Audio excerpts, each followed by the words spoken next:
That's sad. So this dude been clout chasing since he tried to tell the Geisha black girl, tried to tell her that me and him was a thing. Back then, I checked him back then.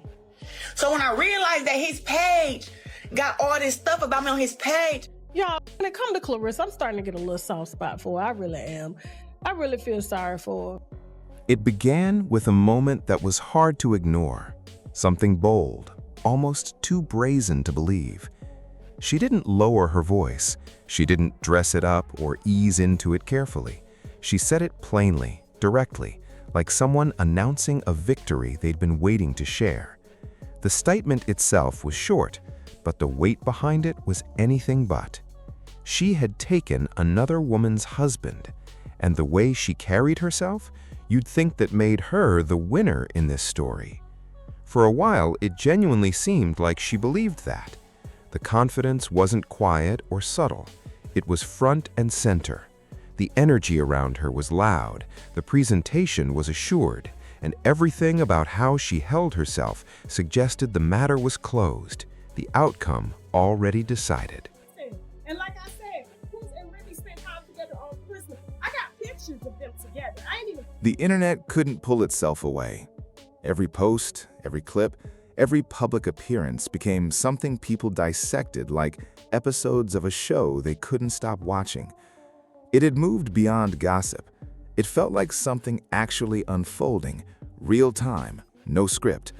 And the way she carried herself only deepened the intrigue. There was no hesitation in her, no sign of someone navigating a complicated, messy situation.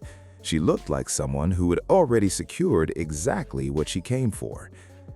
She kept pushing the same message across every platform. Interviews, social media, live streams. The phrase, "my man," showed up constantly, almost like a brand. What started as a relationship claim started feeling more like a public declaration. The more she repeated it, the more it shaped how people interpreted everything around her. It was as if the entire narrative had to be built around that one idea. The public reaction, at least early on, wasn't warm.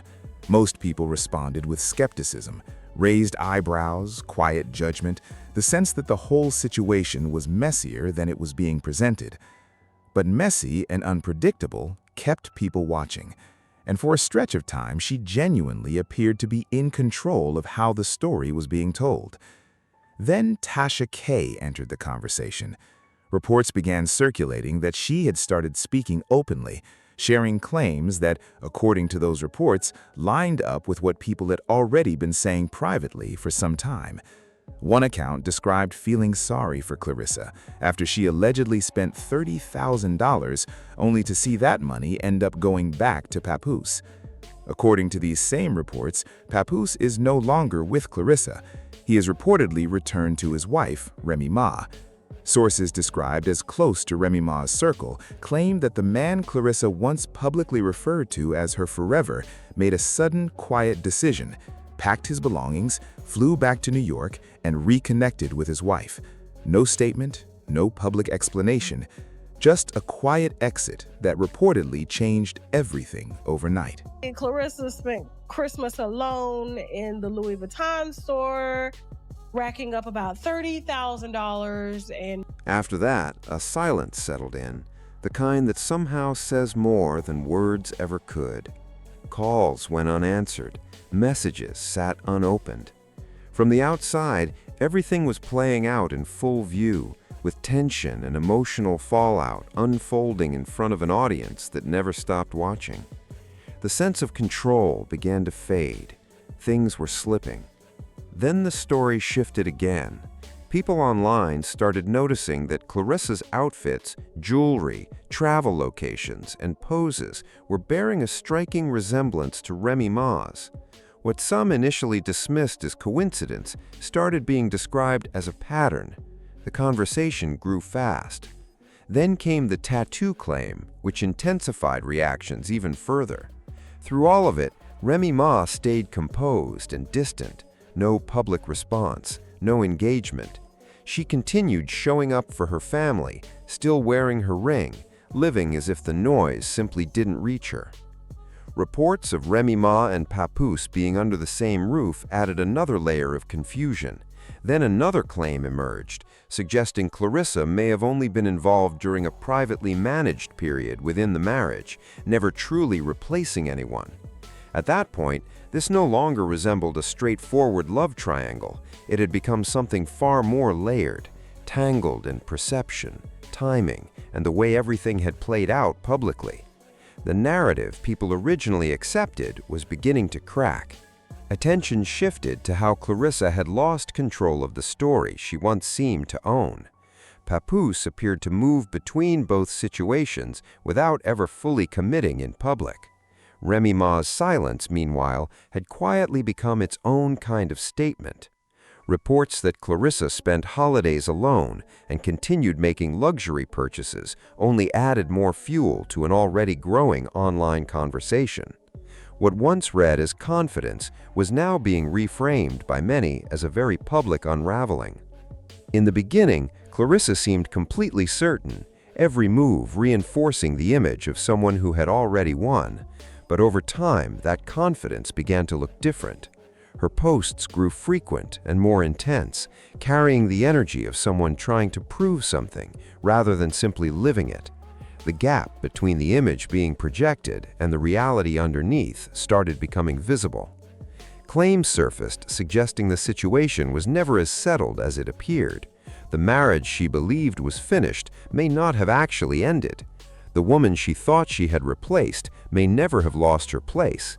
While Claressa remained loud and visible online, Remy Ma quietly stayed focused on her marriage behind closed doors. Then Tasha K entered the conversation, and the cracks widened. People began going back and looking more carefully. Claressa spending significant holidays alone, Papoose disappearing for long stretches with no explanation. Moments that on second look felt carefully arranged rather than genuine. These details began reshaping how people understood the entire situation. Then came another claim that cut even deeper, that the luxury lifestyle being presented as proof of the relationship may not have been funded by Papoose at all, but possibly financed by Claressa herself, while being framed publicly as his gestures. What had looked like a relationship started feeling like a constructed image, one where the reality consistently failed to match what was being shown.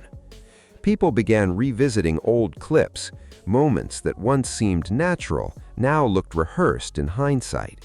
Scenes felt too perfectly timed. The question being asked shifted from what was happening to who was actually in control of how it was being presented. And with that shift came a new question.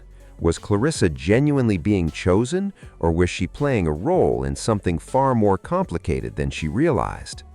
As that conversation spread, the perception of Papoose shifted as well. Some began suggesting he may never have been as committed as the public image implied. Claims even pointed to a possible pattern, luxury items and gestures being recycled to project loyalty, while the actual dynamic behind the scenes told a different story.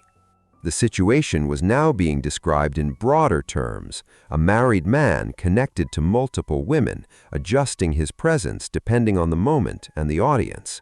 According to these accounts, Claressa Shields may have fit into that same pattern rather than standing apart from it. While Claressa continued posting what appeared to be a thriving relationship, reports consistently suggested otherwise. The marriage many assumed was over seemed to be quietly rebuilding itself. No press releases, no public declarations, just small, observable shifts that people began connecting over time. One of the earliest signs, according to those close to the situation, was a sudden trip. Papoose reportedly returned to New York and then went dark. No posts, no explanations, no contact, just absence and the questions that came with it. At first, Claressa held the image steady, but gradually things changed. Calls went unanswered, messages were ignored. The reassurances that once came easily started feeling hollow. The gap between the public-facing relationship and what was reportedly happening privately became harder to overlook. Rather than control, what people began seeing looked more like someone holding tightly to something already slipping through her hands. Online, the conversation took on a different character. Users began comparing everything: posts, outfits, poses, hairstyles, accessories, even captions. What some initially read as casual influence slowly started looking like something more deliberate in certain corners of the internet.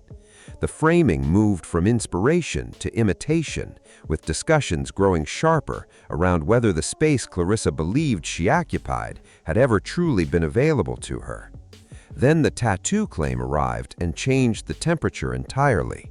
For many people, permanently marking a married man's name while he remained tied to a long-term marriage didn't read as romance. It raised concern and fundamentally shifted the tone of the discussion.